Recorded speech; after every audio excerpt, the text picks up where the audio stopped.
मित्रांनो, शुभविवाह या मालिकेच्या आजच्या भागामध्ये आपण पाहणार आहोत. सर्वजण चहा पीत गप्पा मारत बसलेले असतात आणि त्यावेळी भूमीला सबनीस मॅडमचा कॉल येतो. भूमी त्यांना सांगते की सॅलरी स्टेटमेंट आणि बँक स्टेटमेंट यांच्या एक कॉपीज मला भेटल्या आहेत. आणि हे ऐकून रागिनी तिला विचारते की भूमी, तू कालच सॅलरी स्टेटमेंट पास केली ना, मग आज लगेच त्यांच्या कॉपीज मागवण्याची काय गरज होती. आणि त्याचवेळी अभिजितसुद्धा तिथे येतो. भूमी त्याला चहा देते, मात्र त्याच्याकडे बघून तिला सतत त्या कोऱ्या स्टेटमेंटवरील आकाशचे अंगठे आठवत असतात. आणि त्याचवेळी आकाश मोठ्याने भूमीला म्हणतो की सायकल राणी, यामध्ये काहीतरी गडबड आहे. आणि ते ऐकून सर्वजण आकाशकडे बघतात.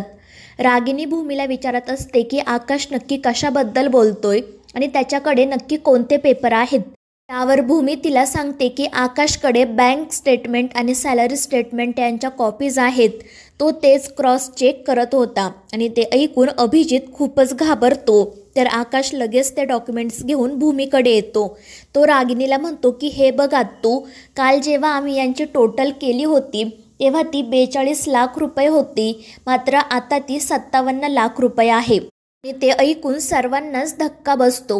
मात्र तरीही रागिनी म्हणते की हे कसं शक्य आहे. आणि ती भूमीला विचारते, पण तू आकाशकडे हे क्रॉस चेक करण्यासाठी का दिला आहे. त्यावर भूमी तिला सांगते, कारण माझा आकाशवर पूर्ण विश्वास आहे. त्यावर रागिनी म्हणते, ठीक आहे, पण फक्त आकाश म्हणतोय म्हणून आपल्याला यावर विश्वास नाही ठेवता येणार. आणि ती भूमीला पुन्हा एकदा सॅलरी स्टेटमेंट आणि बँक स्टेटमेंट चेक करायला सांगते. त्यावर भूमी म्हणते, ठीक आहे, मात्र त्याआधी ती आकाशला विचारते की या दोन्ही अमाऊंटमध्ये किती डिफरन्स आहे. त्यावर आकाश सांगतो 15 लाख. आणि ते ऐकून सगळ्यांनाच धक्का बसतो. त्यानंतर भूमी पुन्हा सॅलरी स्टेटमेंट आणि बँक स्टेटमेंट अथर्वकडे देते आणि त्याला ते चेक करायला सांगते. आणि त्यामुळे अभिजित खूपच घाबरतो. आणि त्याच वेळी त्याला त्या सावकाराचा देखील फोन येत असतो. त्यामुळे काय करावं हे त्याला सुचत नाही. तर अथर्व ते स्टेटमेंट चेक करत असताना अभिजित रागातच म्हणतो की हे काम तर आपण कालच केलं आहे ना, मग आज पुन्हा तेच करण्याची काय गरज आहे. लोकांना काही इतर कामं नाही आहेत का. त्यावर भूमी म्हणते, पण अभिजित, हे काम तितकंच महत्त्वाचं आहे. त्यावेळी अभिजितला पुन्हा त्या सावकाराचा कॉल येतो. त्यामुळे तो खूपच घाबरतो. तर काहीतरी गडबड आहे हे रागिनीच्या लक्षात येतं. मात्र सर्वांसमोर ती काहीच करू शकत नाही. त्यानंतर अभिजित पौर्णिमाला इशारा करून भूमीला थांबवायला सांगतो. त्यामुळे पौर्णिमा लगेच भूमीकडे जाते आणि तिला म्हणते की अभिजितने सांगितलं आहे ना, यामध्ये कोणतीही गडबड नाही. मग तरीही तू पुन्हा पुन्हा हे डॉक्युमेंट्स चेक का करत आहे. तुझा अभिजितवर विश्वास नाही आहे का. त्यावर भूमी म्हणते की पौर्णिमा, प्रश्न ते विश्वासाचा नाही आहे. जर शंका आली आहे तर मला डॉक्युमेंट्स चेक करून घ्यायचे आहेत. मात्र पौर्णिमा अथर्वच्या हातून ती फाईल काढून घेते. मात्र भूमी तिला थांबवते आणि तिच्याकडून ती फाईल घेत म्हणते की ज्या गोष्टीतला आपल्याला कळत नाही त्याच्यात नाक खुपसू नये. त्यावर पौर्णिमा म्हणते, म्हणजे तुला काय म्हणायचं आहे, तुला सगळ्यातलं सगळं कळतं का. अगं, मी तर कॉलेजमध्ये तरी गेले आहे, पण तुझं काय. त्यावर भूमी म्हणते, या सगळ्याचा इथे काही संबंध नाही. आणि त्या दोघींमधील वाद वाढतच चालला आहे हे बघून राजा काका म्हणतात, पण तुम्ही आपापसात का भांडताय. त्यावर भूमी म्हणते की राजा काका, आम्ही आपापसात नाही भांडत. मात्र जर शंका आली आहे तर आपल्याला खात्री करून घ्यायला काय हरकत आहे. त्यावर अभिजित म्हणतो, पण या सगळ्याची काय गरज आहे. परंतु रागिनी स्वतः म्हणते की गरज आहे. आणि त्यामुळे अभिजित आणि पौर्णिमा खूपच घाबरतात. त्यानंतर भूमी सगळ्यांना सॅलरी स्टेटमेंटच्या कॉपीज दाखवत म्हणते की हे आहेत सॅलरी स्टेटमेंट जे आपण काल पास केलेत आणि यांची संख्या आहे 33. मात्र बँक स्टेटमेंटमध्ये असं दाखवत आहे की आपण एकूण 39 लोकांचे पगार केले आहेत. आणि ते ऐकून सर्वजण आश्चर्याने भूमीकडे आणि अभिजितकडे बघतात. रागिनी भूमीला विचारते, पण हे कसं शक्य आहे. तर अभिजित मध्येच म्हणतो की मला तर वाटतं ही सगळी त्या सबनीस बाईची चूक आहे. तीच भूमीला सॅलरी स्टेटमेंट पाठवायला विसरली असेल. बँकेतील कम्प्युटरकडून कशी चूक होऊ शकते.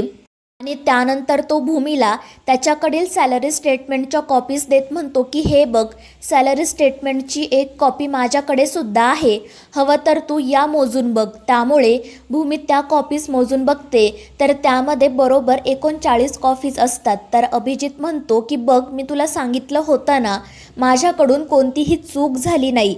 मात्र भूमी म्हणते ठीक आहे, मग आता आपण हे बँक स्टेटमेंट आणि सॅलरी स्टेटमेंट टॅली करू. आणि मग त्यानंतर ती बँक स्टेटमेंट रागिनीकडे देते आणि सॅलरी स्टेटमेंट तिच्याकडे घेते. आणि त्यानंतर त्या दोघीजणी त्या दोन्ही स्टेटमेंटवरील एक एक नाव वाचत असतात. 33 नावांपर्यंत सगळं काही ठीक असतं. मात्र त्यापुढे रागिनीच्या हातात 6 बँक स्टेटमेंट असतात. मात्र भूमीकडील सॅलरी स्टेटमेंट संपलेले असतात. तर अभिजित पुन्हा म्हणतो की त्या सबनीसबाईंनी या 6 लोकांचे सॅलरी स्टेटमेंट पाठवले नाहीत, म्हणून हा सगळा घोळ झाला आहे. तर भूमी म्हणते ठीक आहे, मग आपण या 6 लोकांनाच इकडे बोलावून घेऊ. आणि ते ऐकून अभिजित खूप घाबरतो. तो भूमीला विचारतो ते कशासाठी, त्यांचा काही इथे सत्कार करायचा आहे का. त्यावर भूमी म्हणते त्यांचा सत्कार तर नाही करायचा, मात्र जरी आपण त्यांना बोलावलं तरी ते इथे येऊ शकणार नाही, कारण मुळातच हे लोक अस्तित्वात नाही, ही सगळी खोटी नावं आहे. त्यावर अभिजित म्हणतो पण हे सगळं कसं शक्य आहे भूमी, सॅलरी स्टेटमेंट तर तू आणि आकाशनेच पास केले आहेत ना, या सगळ्या स्टेटमेंटवर आकाशचा अंगठा आहे. त्यावर भूमी म्हणते या प्रश्नाचं देखील माझ्याकडे उत्तर आहे. आणि ती आत्याला आणि इतर सर्वांना एक फोटो दाखवते ज्यामध्ये कोऱ्या स्टेटमेंटवर आकाशचा अंगठा असतो. आणि त्यामुळे रागिनी आत्याला धक्का बसतो. ती म्हणते कोऱ्या कागदावर आकाशचा अंगठा कसा काय आला. त्यावर भूमी म्हणते की तुम्हाला सगळ्यांना प्रश्न पडला असेल ना की मी हा फोटो कुठे काढला, तर मी हा फोटो अभिजितच्या रूममध्ये काढला. खेळता खेळता आकाशचा बॉल त्यांच्या रूममध्ये गेला होता, त्यामुळे मी बॉल आणण्यासाठी त्यांच्या रूममध्ये गेले आणि तेव्हा मला तिथे हे कोरे स्टेटमेंट आणि त्यांवरील आकाशचा अंगठा दिसला. त्यावर अभिजित म्हणतो म्हणजे भूमी तुला काय म्हणायचंय, आम्ही कोरा स्टेटमेंटवर आकाशचा अंगठा घेतला का, आणि या सगळ्याला काय प्रूफ आहे तुझ्याकडे. त्यावर भूमी म्हणते पुरावा आहे माझ्याकडे.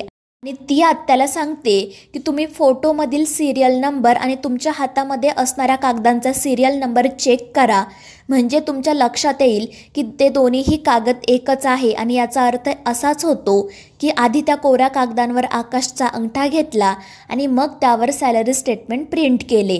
त्यावर आत्या ते चेक करून बघते तर भूमीने सांगितल्याप्रमाणे दोन्हीही कागदांचा सिरियल नंबर एकच असतो. मात्र तरीही अभिजित त्याचा गुन्हा कबूल करत नाही. त्यामुळे भूमी म्हणते की आता माझ्याकडे एक असा पुरावा आहे ज्याला तुम्ही खोटं म्हणूच शकणार नाही. आणि ती आत्याला सांगते की ज्यावेळी मी या कागदांचे फोटो काढले त्याचवेळी मी त्या कागदांवर 1 ते 6 असे आकडे टाकले होते. हवं तर तुम्ही आता तुमच्या हातात असणाऱ्या 6 कागदांच्या पाठीमागे ते चेक करा. जर आकडे असतील तर मी खोटं बोलत नाही आणि जर आकडे नसतील तर मी खोटं बोलत आहे. त्यावर आत्या ते आकडे चेक करते आणि त्या 6ही कागदांवर भूमीने टाकलेले आकडे असतात. त्यामुळे भूमी खरं बोलत आहे हे सिद्ध होतं. तर भूमी सगळ्यांना सांगते की मी हे सगळं काही मुद्दाम केलं आहे, कारण मला माहीत होतं ही वेळ येणारच. आणि ती अभिजितला म्हणते की सॉरी अभिजित, मला माफ करा, मात्र तुम्ही हे सगळं इतक्या लपून छपून केलंत ना की मला पूर्ण खात्री होती की तुम्ही मला काही माहीत नाही असंच उत्तर द्याल, त्यामुळे मला हे सगळं करावं लागलं. आणि ती सगळ्यांना सांगते की अभिजितने कोऱ्या स्टेटमेंटवर आकाशचे अंगठे घेतले, त्यानंतर त्यांच्यावर खोट्या लोकांची नावं प्रिंट केली, बँकेमधून त्यांचा पगार काढला आणि आपल्या कंपनीमध्ये 15 लाखांचा फ्रॉड केला. आणि हे ऐकून सगळ्यांनाच मोठा धक्का बसतो. रागिनी तर रागातच अभिजितकडे बघत असते. तर मित्रांनो, या मालिकेच्या पुढील भागांमध्ये आपण पाहणार आहोत अभिजित भूमीला म्हणतो की आता मी तुला सोडणार नाही आणि तो भूमीच्या अंगावर धावून जातो.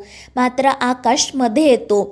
मात्र अभिजित रागाच्या भरात आकाशवर हात उगारतो, परंतु रागिनी त्याला थांबवते आणि ती स्वतःच अभिच्या कानाखाली मारते. तर मित्रांनो, या मालिकेच्या पुढील भागांच्या अपडेटसाठी आपल्या चॅनलला सबस्क्राईब करा.